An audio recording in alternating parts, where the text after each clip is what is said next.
Alors ce matin, je vais parler en quelques minutes sur le message qui a pour thème « L'amour de Dieu est plus grand que sa colère ». Acclame plus que ça.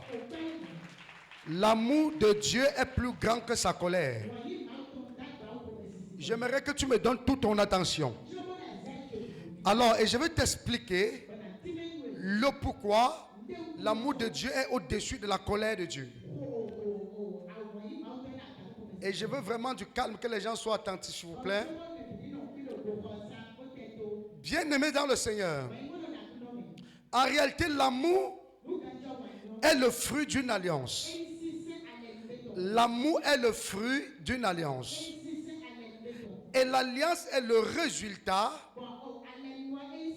de notre sincérité. Autrement dit, quand tu es sincère, Dieu tisse alliance avec toi. Quand tu es un homme ou une femme sincère, Dieu établit son alliance avec toi. Et dès que cette alliance est établie, ça te confère l'amour de Dieu sans condition. Ça te transmet l'amour de Dieu sans condition. Et c'est pour ça que je dis que l'amour de Dieu est plus grand que sa colère.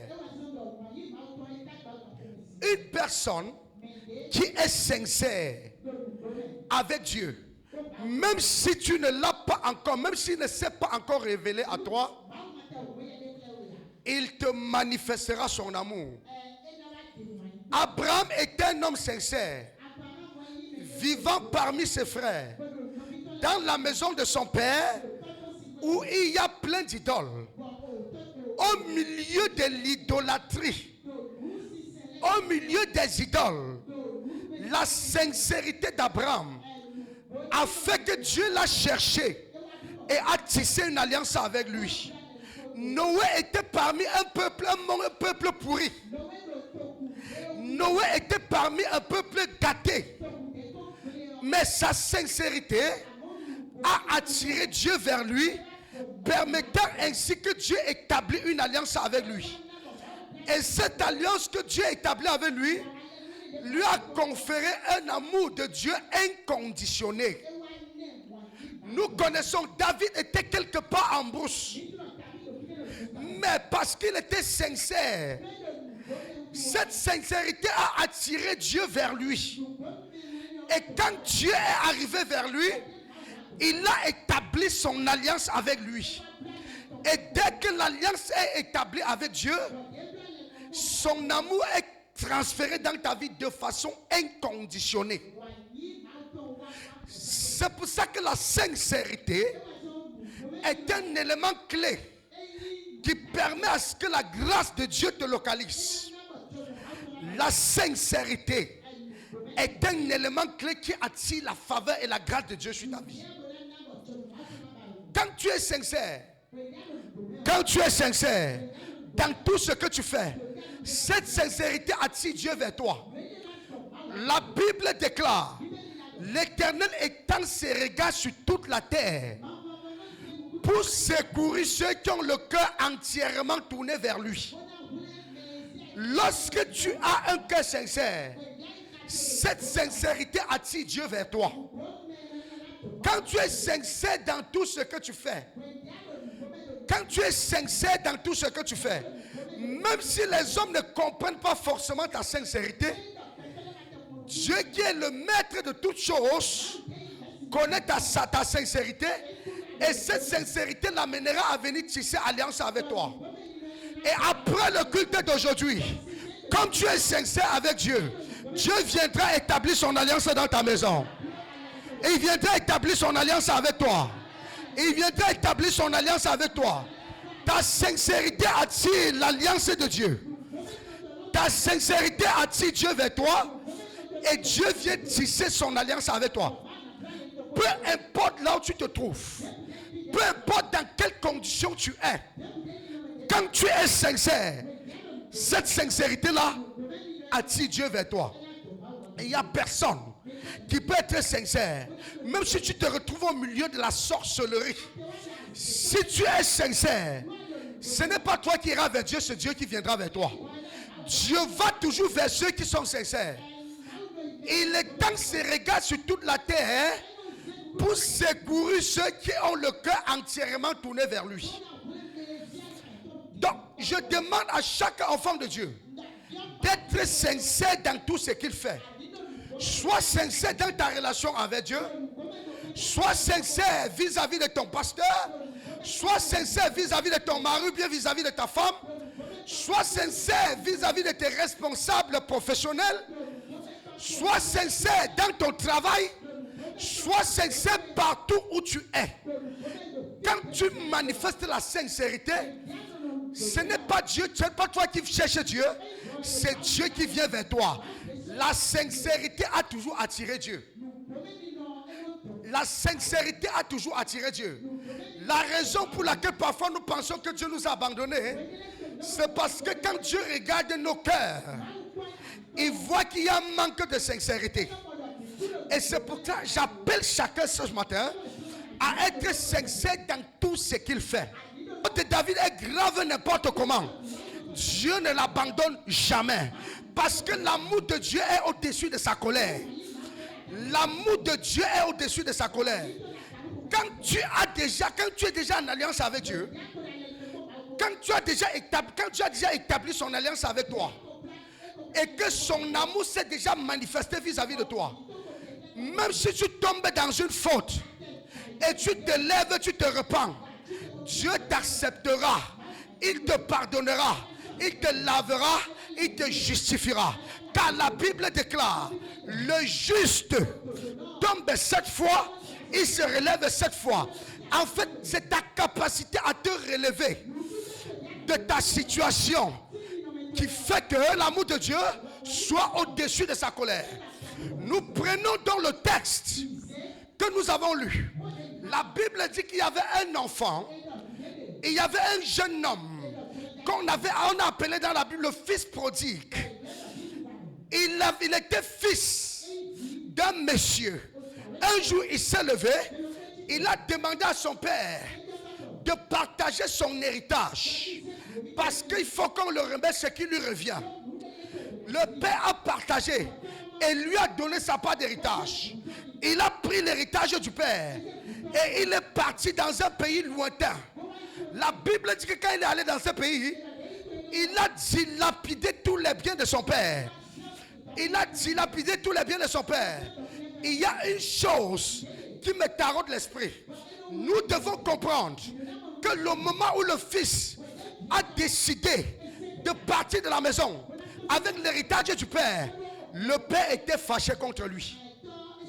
Mais ce n'est pas parce que le père est fâché que ça veut dire que son cœur s'est éloigné de son fils. Ce n'est pas parce que le fils a fauté que le cœur du père se détache de lui. L'amour qui lie l'enfant et le père, l'amour qui lie l'enfant et le père est au-dessus de la colère que le père peut manifester. L'amour qui lie le père et l'enfant est au-dessus de la colère que le père peut manifester. La Bible déclare que Dieu a tant aimé le monde qu'il a donné son fils unique, afin que quiconque croit en lui ne périsse plus, mais qu'il ait la vie éternelle. Quand Adam a péché, Dieu était certainement fâché. Mais est-ce que c'est parce que Dieu est fâché que son amour a cessé de se manifester dans la vie d'Adam? Non, il a continué d'aimer Adam. Parce que la colère de Dieu n'annule pas son amour vis-à-vis de toi. Il faut juste que tu reconnais ta faute, que tu te repens et tu reviens à lui. Quand tu reviens à lui, il t'accueille à bras ouverts, parce que ta repentance fait que Dieu ne se souvient plus de sa colère vis-à-vis de toi. Nous avons lu dans le livre d'Ésaïe où Dieu dit: je me suis fâché contre toi pendant un bon moment, mais maintenant je ne suis plus fâché. Je t'accepte, je t'élève, je te bénis, je t'établis et je défends ta cause. La colère de Dieu perdurera dans ta vie si tu refuses de te repentir, mais quand tu reviens à Dieu, quand tu te relèves de ta faute, quand tu te relèves de ta chute, même si ta faute était grave n'importe comment, du moment où tu as décidé de te relever, l'amour de Dieu surpasse la colère. L'amour de Dieu surpasse sa fâcherie. L'amour de Dieu surpasse ce qu'il avait contre toi. Le fils prodigue, quand il est arrivé dans un pays lointain, la Bible déclare, il s'est retrouvé perdu. Parce que tout ce qu'il avait, il les a dilapidés. Même pour manger, il n'avait plus. Et la Bible précise ceci. Un élément important. La Bible dit qu'il est revenu en lui-même. Il a pris conscience. Peu importe la gravité de ta faute, quand tu prends conscience que tu as mal agi et tu décides de revenir à Dieu, son amour t'accueille, son amour t'accepte, son amour te restaure et son amour t'établit. Quand tu acceptes, quand tu reconnais, quand tu reviens en toi-même et reconnais ce que tu as fait et te repens, l'amour de Dieu t'accepte, te restaure, t'établit et t'élève. La Bible déclare, celui qui confesse ses péchés et abandonne obtient miséricorde. Le sang de Jésus-Christ est plus puissant que la faute que tu as commise. Le sang de Jésus est plus fort que la réclamation de l'ennemi sur ta vie. Le sang de Jésus parle plus fort que la réclamation, que les accusations de ton péché. Je vais dire à quelqu'un ce matin, si tu reviens en toi-même, comme le fils prodigue était revenu à lui-même, il a pris la décision de retourner voir son père. Oh, personne ne peut revenir à Dieu, Dieu l'abandonne. Si tu prends la décision de revenir à Dieu, si tu prends la décision de retourner à Dieu, peut-être que tu étais dans un péché, dans une faute qui te culpabilisait, et à cause de cette faute, tu as décidé de fuir Dieu. L'Éternel te dit ce matin, son amour est plus grand que sa colère. Si tu décides de prendre conscience et tu reviens à lui, tu reconnais ta faute, Dieu est là ce matin pour t'accueillir à bras ouverts, pour t'accepter, pour te restaurer, pour te célébrer et pour t'établir. Et le fils prodigue, il a compris ça. Il a reconnu qu'il a fauté. Il est revenu à lui-même. Il a dit, hey, qu'est-ce que j'ai fait? J'ai commis faute. Non, j'irai vers mon père. J'irai voir mon père. Et je lui dirai, Père, j'ai péché contre toi et contre ta famille. Accepte-moi comme ton ouvrier. Il était prêt à accepter même l'humiliation chez son père. Je vais dire quelque chose à quelqu'un. N'accepte jamais l'humiliation chez le diable. Mieux tu rentres être humilié chez Dieu que d'être humilié chez le diable.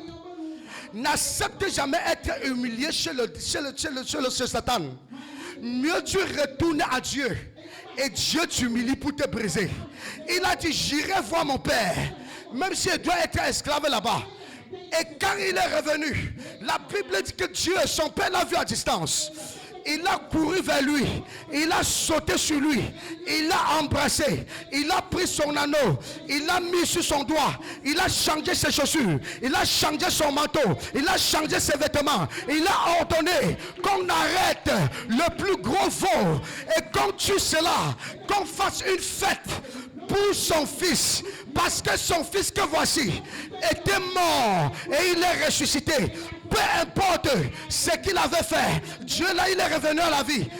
Peu importe ta faute, si tu te repens, la grâce de Dieu est plus puissante que ta faute. L'amour de Dieu est plus puissante que ta faute. Peu importe ce que tu as commis comme péché, peu importe ce que tu as fait comme faute, si tu reconnais et tu reviens à Dieu, supplier sa grâce, Dieu t'accueille les bras ouverts, il t'accepte, il te prend, il te restaure, il chante tes chaussures, il chante ta ceinture, il chante ton vêtement, il te lave, il te purifie, il t'établit, il t'honore. C'est ce que Dieu veut pour toi, c'est ce qu'il veut faire pour toi, c'est ce qu'il attend de toi.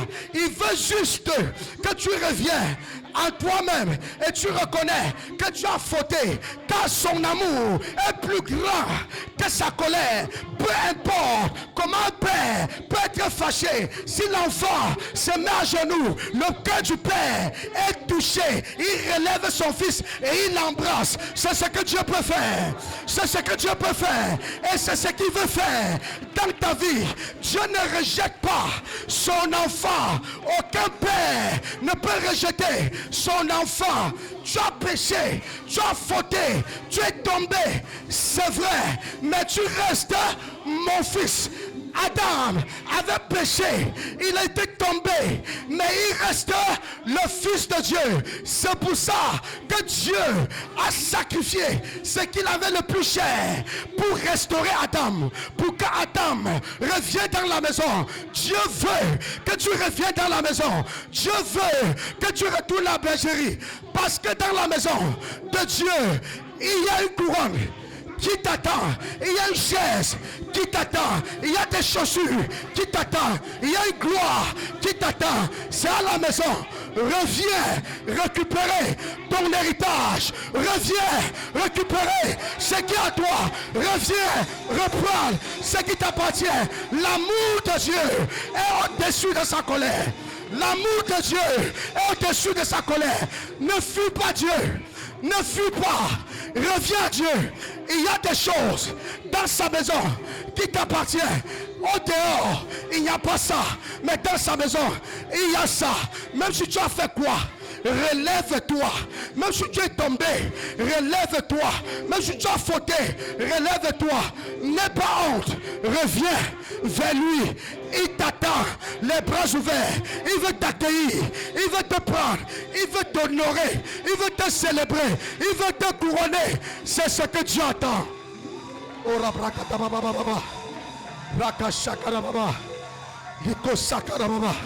La Zoukata. L'amour de Dieu est au-dessus de sa colère. L'amour de Dieu est au-dessus de sa colère. Dieu ne culpabilise pas ses enfants. La personne qui te culpabilise, c'est Satan. Il n'y a pas une faute plus grave devant Dieu que ce que Christ a payé. Je veux que tu écoutes ceci. Comprends-moi. Dans la maison de ton père,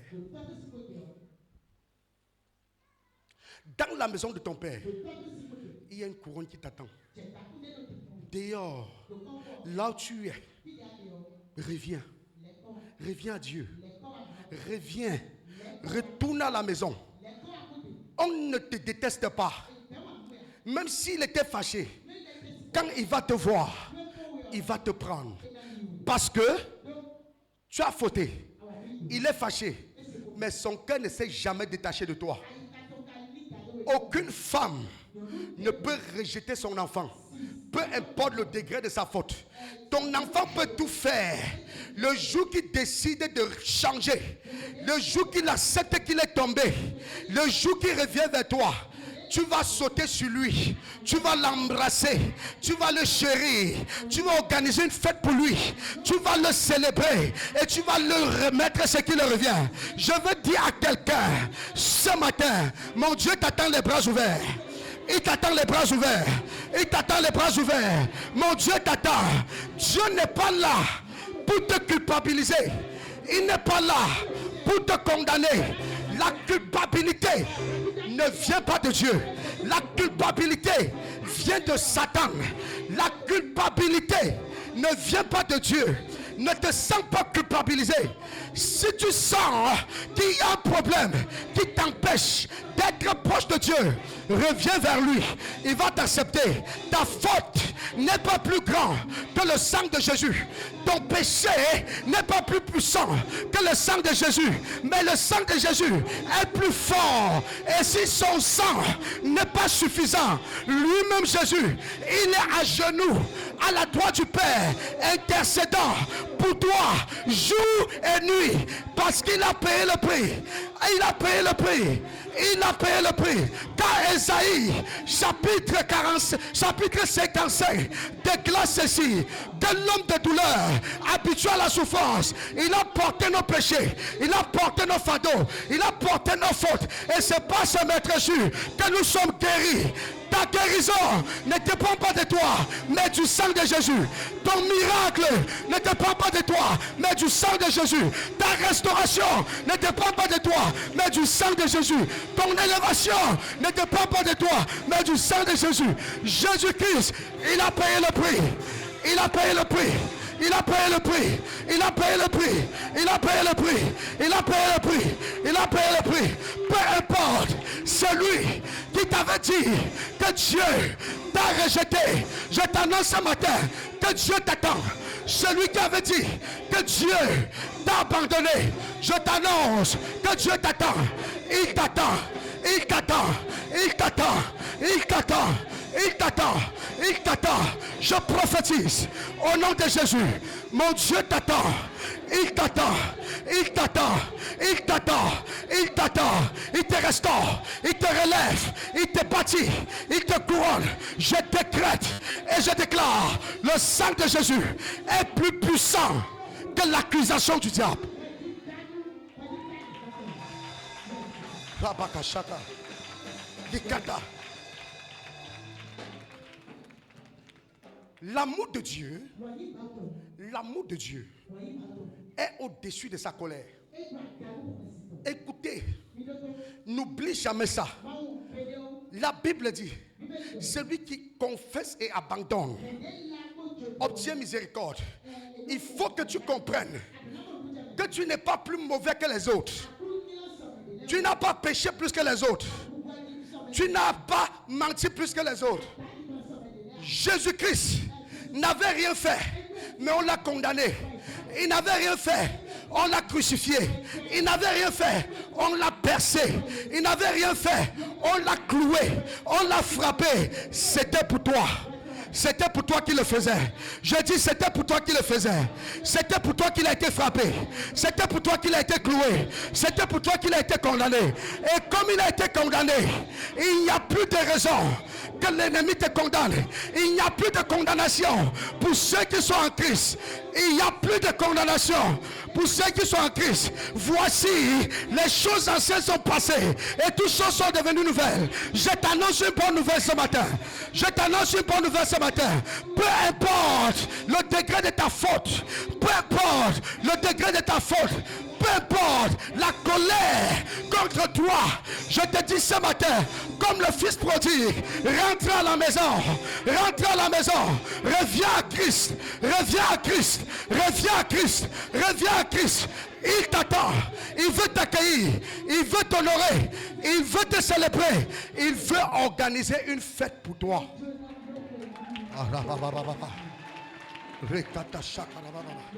L'amour de Dieu. L'amour de Dieu. The love of God. L'amour de Dieu est au-dessus des accusations. L'amour de Dieu est au-dessus de la colère. Et c'est pour ça que moi, peu importe le degré d'offense que tu fais vis-à-vis de moi, peu importe comment tu m'offenses, l'amour de Dieu et l'amour que je porte pour toi est au-dessus de la colère que je peux manifester. Et c'est cet amour-là qui fait que je te verrai toujours plus haut, au-dessus de tout. Cet amour ne se négocie pas, c'est sans condition. Peu importe le degré de ta faute, peu importe la trahison, peu importe les méchancetés, peu importe ce que tu fais, il y a un amour qui brûle dans mon cœur. Il y a un amour qui brûle dans le cœur de Dieu. Il y a un amour qui brûle dans son cœur. Je veux te dire ce matin, peu importe là où tu es tombé, tu es sa créature, tu es son enfant. Il t'a appelé, il t'a choisi, il t'a établi, il a payé un grand prix pour que tu sois sauvé. Et le jugement du diable, la condamnation de Satan n'a plus sa place dans ta vie. Le diable n'a plus de pouvoir sur toi. Le diable n'a plus de pouvoir. Et la condamnation n'est plus ton partage. L'amour de Dieu est au-dessus de sa colère. L'amour de Dieu est au-dessus de sa colère. Je suis venu ce matin. Dieu m'a mandaté passer un message à quelqu'un. Ne te culpabilise plus. Ne pense plus que tu es mauvais. Ne pense plus que tu as péché plus que tout le monde. Ne pense plus que tu es sale. Ne pense plus que tu es pourri. Ne pense plus que tu ne vaux rien. Ne pense plus que tu n'as pas de valeur. Ne pense plus que Dieu ne t'aime plus. Ne pense plus que Dieu ne te connaît plus. Ne pense plus que Dieu ne te voit plus. Ne pense pas que tu es sale. Ne pense pas que tu ne vaux rien. Je vais t'annoncer quelque chose. L'amour de Dieu est plus grand que ce que tu as commis. L'amour de Dieu est plus grand que ta faute. L'amour de Dieu est plus grand que tout. Et cet amour se manifeste dans ta vie. Cet amour se manifeste dans ta vie. Dieu ne t'abandonne pas. Il ne te jette pas. Il ne te rejettera pas. Reviens à lui. Reviens à lui. Ésaïe 54. J'étais en colère contre toi. Mais que vaut ma colère devant l'amour que j'ai pour toi? J'étais en colère contre toi. Mais que vaut cette colère devant cet amour? Et la Bible est claire. Dans Jean chapitre 3, le verset 16, il dit: Dieu a tant aimé le monde qu'il a donné son Fils unique, afin que quiconque croit en lui ne périsse point, mais qu'il ait la vie éternelle. Je suis venu rappeler à quelqu'un: l'amour de Dieu ne te fera pas périr. L'amour de Dieu ne permettra pas que tu périsses. L'amour de Dieu ne permettra pas que tu périsses. L'amour de Dieu ne permettra pas que tu périsses. L'amour de Dieu ne permettra pas que tu meurs. L'amour de Dieu ne permettra pas que tu meurs. L'amour de Dieu ne permettra pas que le sorcier te tue. L'amour de Dieu ne permettra pas que l'enfer te tue. L'amour de Dieu ne permettra pas que le monde t'écrase. L'amour de Dieu ne permettra pas que le monde t'éteint. L'amour de Dieu ne permettra pas que le monde t'anéantit.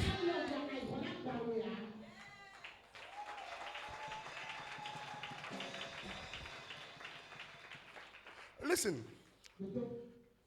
Laisse-moi t'expliquer quelque chose. La Bible déclare: il y a un péché qui est un péché impardonnable. Qui c'est ça? C'est quel péché? Dites fort le blasphème. Dites le blasphème. Et on a expliqué ce que c'est que le blasphème.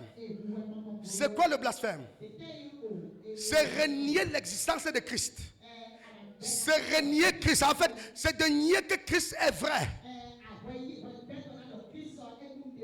Écoutez-moi. Une personne qui commet une telle faute, normalement, il a atteint le sommet du rejet. Mais Pierre, il a régné Christ. Pierre a régné Christ. C'était une faute extrêmement grave. C'était une faute impardonnable. C'était une faute inacceptable. Quelqu'un que tu as mangé avec, tu as marché avec, tu as partagé avec, et demain quand tu es dans les difficultés, il dit que je ne te connais pas, je ne t'ai jamais vu. C'est une haute trahison. Je répète, ça s'appelle quoi?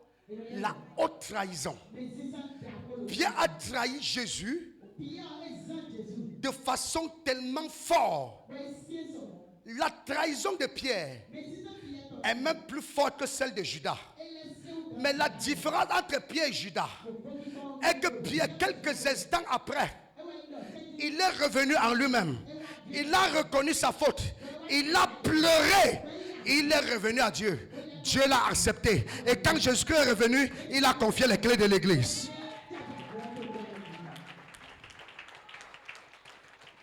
Mais Judas, au lieu de faire comme Pierre, il est parti se pendre. La différence qu'il y aura toujours entre toi et les autres est que pendant que tu reviens à Dieu te repentir, tu reviens pleurer à Dieu, tu reviens supplier la grâce de Dieu, les autres fuient la présence de Dieu. Que ta faute ne t'éloigne jamais de la présence de Dieu. Que ta faute ne te fait jamais fuir Dieu. Et dit, venez à moi vous tous qui êtes fatigués et chargés, et je vous donnerai du repos. Beaucoup de personnes pensent qu'être fatigué et chargé, c'est seulement avoir les problèmes de la vie. Une personne qui est chargée, c'est quelqu'un qui est chargé de démons. C'est quelqu'un qui est chargé de péché. C'est quelqu'un qui est chargé de toutes sortes de vices. Mais ça ne te donne pas le droit de fuir la présence de Dieu. Au contraire, ça doit te rapprocher de Dieu. Chaque fois que tu constates que tu es tombé, au lieu de fuir Dieu, reviens à lui. Quand tu as un père, si tu constates que tu as mal fait vis-à-vis du père, au lieu de fuir, reviens. Parce que le désir le plus ardent de ton père, le désir le plus ardent de Dieu, est que tu reviennes à lui. Donc quand il te voit t'éloigner de lui, il souffre dans son cœur. Un père qui voit son enfant qui s'éloigne, progressivement le père souffre. Et c'est pour ça que je dis à quelqu'un ce matin, le Seigneur t'aime. Et son amour est puissant. Son amour est très puissant. Son amour est tellement grand. Il y a deux choses qui ont fait de David l'homme le plus puissant de la Bible. Les gens vont me demander, mais comment, qu'est-ce qui te permet de le qualifier? David est l'homme le plus puissant. Et ça ne se discute avec personne. La puissance ne se traduit pas seulement par la capacité à opérer les choses extraordinaires. David est la seule personne dans la Bible qui est appelée l'homme selon le cœur de Dieu. Quand on veut manifester de l'amour, ou bien quand on veut représenter l'amour, c'est un cœur, n'est-ce pas? C'est un cœur, n'est-ce pas? Ça veut dire que le cœur de Dieu aime David plus que tous les humains. Donc si on dit qu'il est l'homme selon le cœur de Dieu, ça veut dire que David a pris le cœur de Dieu. Quel est le secret de David? Le secret de David est axé sur deux piliers. Le premier pilier du secret de David, c'est sa capacité à reconnaître sa faute et se repentir. Le premier pilier, c'est sa capacité. C'est sa capacité à reconnaître sa faute et se repentir. Un chrétien, écoute ce que je vais te dire, qui a la capacité de reconnaître sa faute chaque fois qu'il est tombé et se repentir, est plus spirituel que quelqu'un qui prie matin, midi, soir et jeûne pendant 45 jours. Un chrétien qui a la capacité de se repentir quand il tombe, la Bible les appelle les justes. Mais la Bible n'a jamais appelé quelqu'un qui jeûne et qui prie pendant des centaines de jours juste. Le juste, c'est celui qui a la capacité de revenir à Dieu quand il constate qu'il est tombé. Et David avait ça. Donc, celui qui revient à Dieu, se repent quand il constate qu'il est tombé, est le chrétien le plus spirituel. Écoutez-moi bien. Je préfère marcher avec une personne qui est faible, mais qui sait reconnaître ses fautes et se repentir, que de marcher avec quelqu'un qui ne reconnaît jamais ses fautes et cache ses fautes. C'est ce genre de personne que Dieu cherche. Et ça, c'est la première qualité de David. Donc, le premier pilier, c'est la capacité à reconnaître sa faute et se repentir. Et le deuxième pilier qui a fait de David l'homme selon le cœur de Dieu, c'est sa foi. David avait une foi inimaginable. David, même dans les problèmes, il dit, quand je traverse la vallée de l'ombre de la mort, Je ne crains aucun mal. En fait, il sait que l'Éternel est tout pour lui. Et c'est cette foi qui a permis à ce que David vainc Goliath. La foi te permet de renverser les obstacles les plus puissants. Et ta capacité à te repentir te permet de te rapprocher et à recevoir l'amour inconditionnel de Dieu. Si vous avez la foi comme une graine de sénévé, vous pourriez demander à cette montagne de se déplacer et elle se déplacera. L'amour de Dieu est plus puissant que sa colère. L'amour de Dieu est plus puissant que sa colère. Ça là, j'ai tiré ça de l'un de mes livres. L'amour de Dieu est sans condition. Quand ce livre sortira, tu feras l'effort d'acheter une copie. Est-ce que je parle à quelqu'un? Est-ce que je parle à quelqu'un? Est-ce que je parle à quelqu'un? Est-ce que je parle à quelqu'un? Est-ce que je parle à quelqu'un? Et je veux dire à quelqu'un, je veux donc montrer à quelqu'un que l'amour de Dieu est plus puissant que sa colère. J'aimerais que tu me donnes un micro. Vous allez voir ce que le prophète a déclaré. Écoutez-moi bien. À un moment donné, Dieu a décidé de détruire Israël dans le désert à cause de ce qu'il était en colère contre ce peuple. Mais l'amour que Dieu avait pour ce peuple a fait que Dieu s'est repenti de son action. L'amour de Dieu, écoute-moi, j'aimerais que tu regardes un voisin droit dans les yeux, dis-lui Dieu t'aime. Non, dis-lui Dieu t'aime. Et moi je vous aime tous. Est-ce que je parle à quelqu'un? La grâce et la faveur de Dieu, la grâce et la faveur de Dieu t'amènera dans une dimension très élevée. Et vous allez comprendre pourquoi le père du fils prodigue l'a embrassé pendant que son frère aîné était en colère. Le frère aîné était en colère, mais le père l'a embrassé et l'a donné des meilleurs veaux. L'amour de Dieu. Lis-moi Ésaïe 54. Avec beaucoup de puissance. Vous allez voir ce qui va se passer maintenant. Vous allez comprendre. Regardez. Commence sur le verset là, on a commencé tout à l'heure. Verset 11. C'était au verset 11, je crois. Verset 7. Ok, allez-y. Micro. Micro. J'ai besoin du micro. Va là-bas, tu vas lire ça. Écoutez attentivement. Le pouvoir de l'amour de Dieu. Pour un petit moment, je t'ai abandonné. Qu'est-ce qui a fait que Dieu t'abandonne? Continue. Mais avec beaucoup de tendresse, je vais te rassembler. Avec beaucoup de tendresse, je vais te rassembler. Hein? Dans le déchaînement de mon indignation, je t'ai caché ma face pour un petit instant.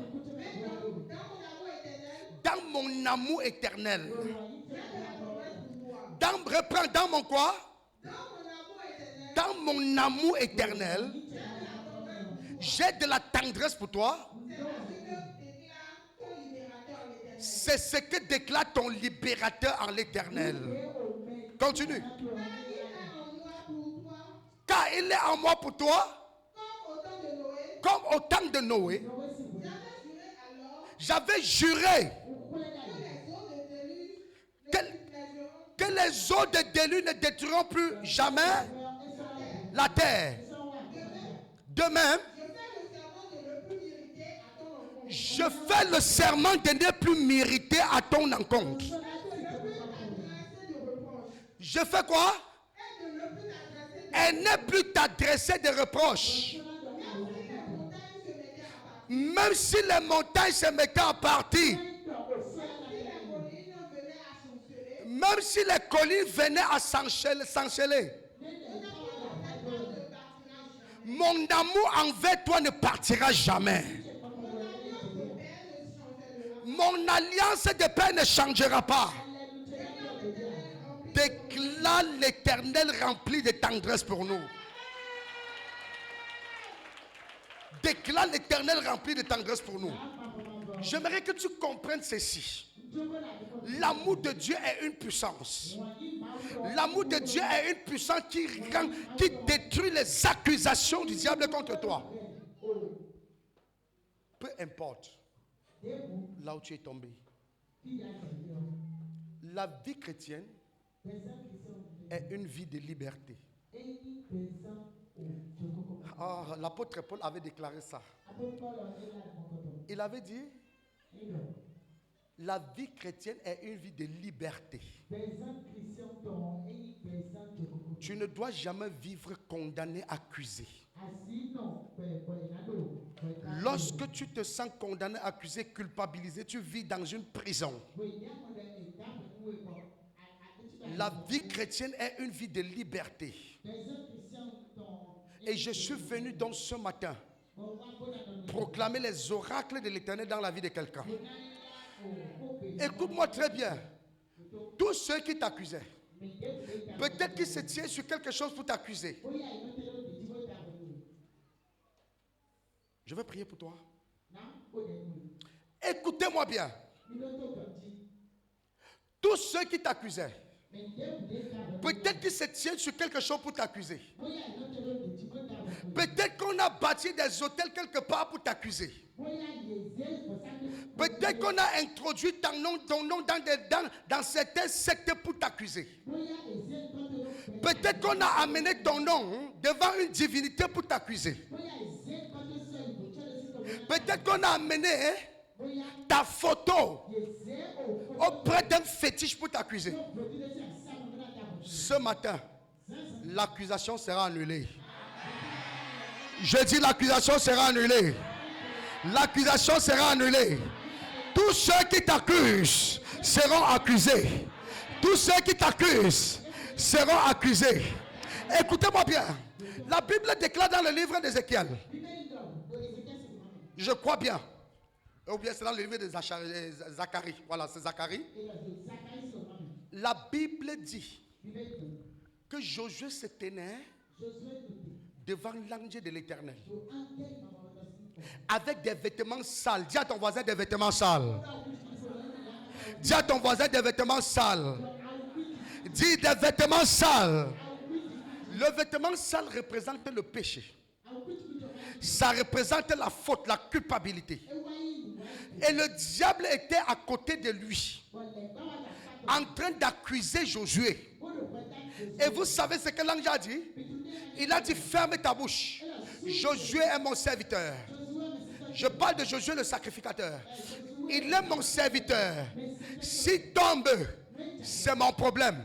S'il faute, c'est mon problème. S'il est mal habillé, c'est mon problème. Que l'Éternel te réprime.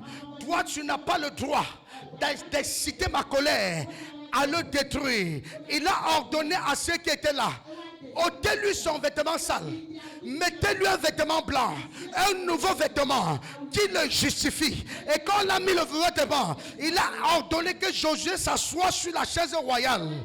Je veux dire à quelqu'un ce matin, tous ceux qui t'accusent devant le trône de Dieu, tous ceux qui t'accusent devant l'Éternel, ceux qui se tiennent en quelque lieu que ce soit pour t'accuser, ce matin l'Éternel te justifie. L'Éternel te justifie. L'Éternel te justifie. L'Éternel te justifie. L'Éternel te...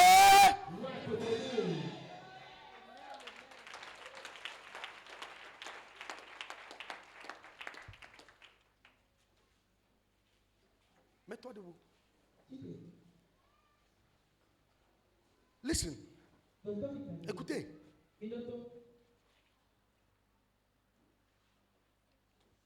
Je vais te dire comment le diable fait pour t'accuser. Il manipule ta pensée. Il te dit que regarde, ce que tu as fait là, Dieu ne peut pas te pardonner. Ce que tu as fait est trop grave. C'est vrai, c'est grave. Mais le Seigneur a payé un prix plus fort. Il manipule ta pensée. Il te culpabilise. Il te condamne. Et vous allez constater que les gens vont commencer à fuir la présence de Dieu. Les gens vont commencer à fuir Dieu. Ils t'amènent à fuir Dieu. Ils t'amènent à fuir la présence de Dieu. Même pour prier, quand tu te mets à genoux pour prier, ta curiosité te dit, tu pries quoi?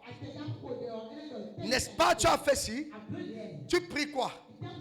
Justement, c'est parce qu'il sait que c'est dans la prière que tu seras restauré. Il sait que c'est devant Dieu que tu seras restauré. Qu'aucune faute ne t'empêche jamais de prier. Lorsque tu as commis la faute et que tu sais que tu as commis, reconnais ta faute. Si tu peux réparer, répare et va devant Dieu et prie.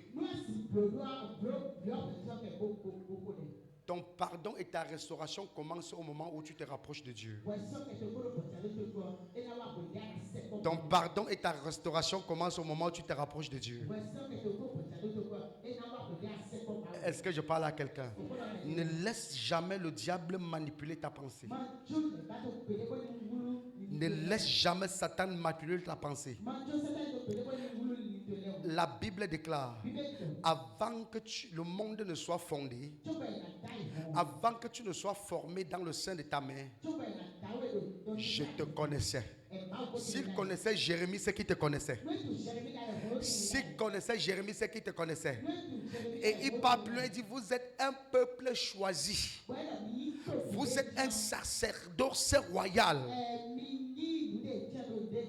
Écoutez ceci. Un peuple acquis.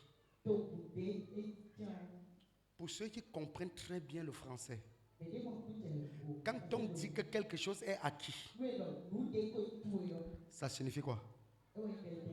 Ça signifie quoi? Ça signifie quoi? Tu es la propriété de Dieu. Il n'y a pas de litige sur toi. Est-ce que je parle à quelqu'un? C'est-à-dire, sur toi, Dieu a le titre foncier. Dieu n'a pas seulement la convention de vendre ou bien la convention d'achat. On peut attaquer ça. Mais il a le titre foncier. Est-ce que je parle à quelqu'un? Dis à ton voisin, Dieu a le titre foncier sur moi. Dieu a le titre foncier sur toi. Quand on dit que tu fais partie du peuple acquis, ça veut dire qu'il n'y a plus de débat. Donc que le diable ne te fasse jamais croire. Et à un moment donné de ma vie, le diable voulait me faire croire ça quand j'étais très jeune dans ma conversion. En fait, j'étais tellement accusé. Pas des gens, accusé même pas des frères, les frères en Christ. Et jusqu'à ce que j'ai commencé à m'accuser moi-même. Et à un moment donné, je me disais que je fais partie de ceux qui sont en fait, ceux qui sont destinés pour la perdition. Et le diable intégrait ça dans ma tête. Il disait que en réalité, tu es prédestiné pour la perdition. Et le jour que Dieu m'a délivré, il m'a dit qu'aucun humain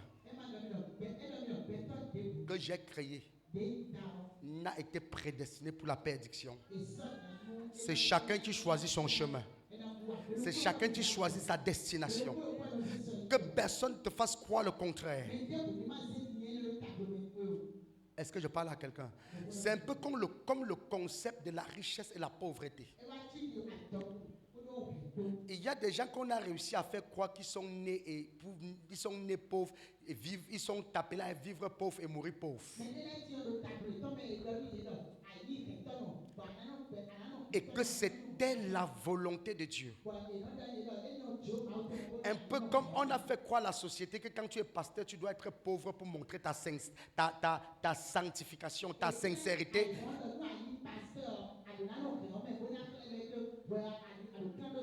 Donc, aux yeux des hommes, un pasteur pauvre est un homme sanctifié.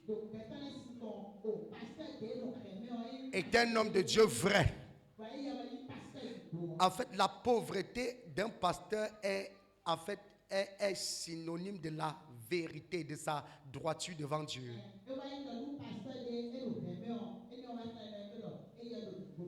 Et quand on voit un pasteur pauvre, on vous dit, voilà les vrais hommes de Dieu. Quand ils portent les habits déchirés, un même habit tous les jours, avec les chaussures tordues, débraillées et tout, on dit, voilà les gens qui ont le souci des âmes. Ils se sont fait pauvres pour la cause de Dieu. Et quand on voit un pasteur qui se met un peu chaud comme moi, quand on voit un pasteur qui se met un peu comme maman,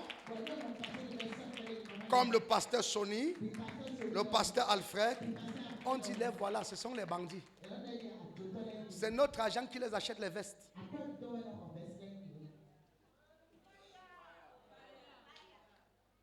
Ils n'aiment pas toujours le pasteur, mais ils aiment ce que Dieu a déposé dans la vie du pasteur.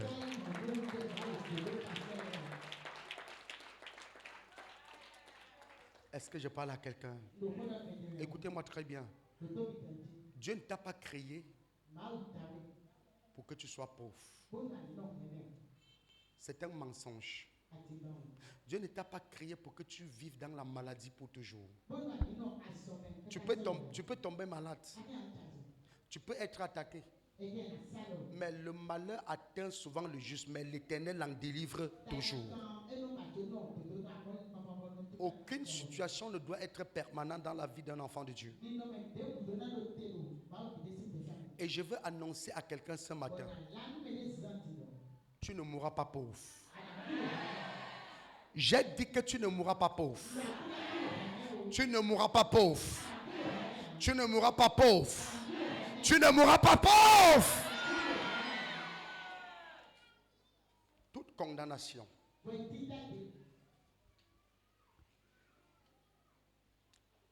Tu as quel âge, ma fille? Est-ce que ça te gêne que je révèle ce que je vois publiquement ou bien?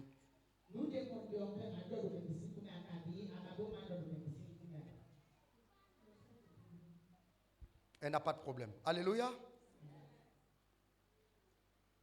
Désormais, je demande ton avis avant de le faire. Est-ce que je parle à quelqu'un? Écoute-moi bien. Le Seigneur me montre deux situations dans ta vie. Et cette situation n'est pas un problème propre à toi. C'est un problème familial. Il y a deux choses que je vois dans ta vie. Si on ne prie pas pour toi, tu ne vas jamais te marier. Et tu ne vas jamais te marier. Toute personne qui va essayer même d'entrer dans ta vie partira. Si on ne prie pas pour toi, peu importe ce que tu feras comme travail, tu n'auras jamais l'argent. Ton problème. Hein? Ton problème. Il faut qu'on détruise des hôtels. Je vois quelque chose comme un grand arbre à Dassa.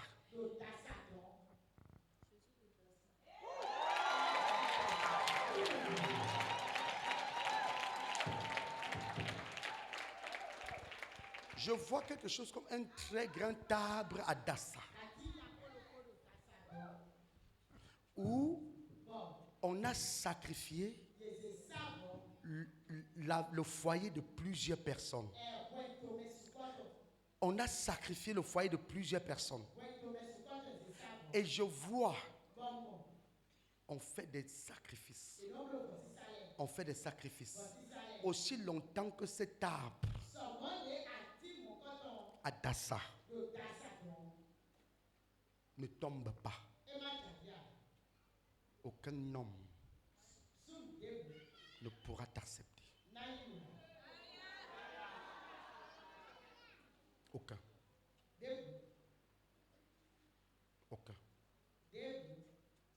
Et pourquoi les gens font ça?